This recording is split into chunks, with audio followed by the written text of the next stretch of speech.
Hello viewers, welcome back to అన్నప్రసాద channel. సమ్మర్లో రిఫ్రెషింగ్గా బాడీని కూల్ చేసే డ్రింక్ సిప్ బై సిప్ తాగుతూ ఉంటే మనసుకు తృప్తిగా, దేహానికి హాయిగా ఉంటుంది కదా. అయితే ఎలా చేసుకోవాలో చూసేద్దామా? ఎవరికైనా తెలుసా అండి, ఈ పుచ్చకాయ కోసం గతంలో యుద్ధాలే జరిగాయంట.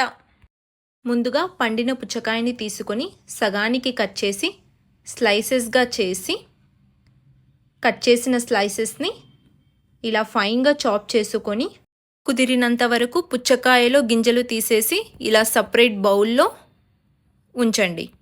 తరువాత ఒక మిక్సీ జార్లో కట్ చేసిన స్లైసెస్ను వేసి 2 నుంచి 3 సార్లు ఫైన్గా బ్లెండ్ అయ్యేటట్టు గ్రైండ్ చేసుకోండి. ఒక ఎంటీ బౌల్లో బ్లెండ్ చేసిన జ్యూస్ను ఫిల్టర్ చేస్తూ పల్ప్లో ఉన్న ఎక్స్ట్రా జ్యూస్ని కూడా ఒక స్పూన్తో స్క్వీజ్ చేసుకోండి.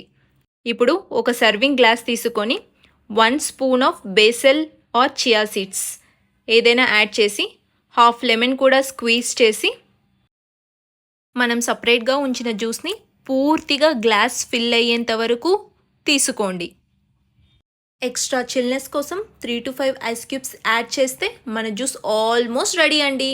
ఒకటి గమనించారా, ఇక్కడ నేను అడిషనల్ షుగర్స్ని కానీ సాల్ట్ని కానీ ఏది యాడ్ చేయట్లేదు. చివరిగా మింట్ లీవ్స్తో గార్నిష్ చేసుకుంటే మన refreshing watermelon mint lemon juice ready. అయితే మీరు కూడా ఈ డీటాక్స్ డ్రింక్ని ట్రై చేస్తారా? అయితే ట్రై చేసి మీ పిక్ని నా ఇన్స్టాగ్రామ్ ఫాలో అవుతూ ట్యాగ్ చేస్తూ కమెంట్ చేయండి. సబ్స్క్రైబ్ చేయడం మాత్రం మర్చిపోకండి.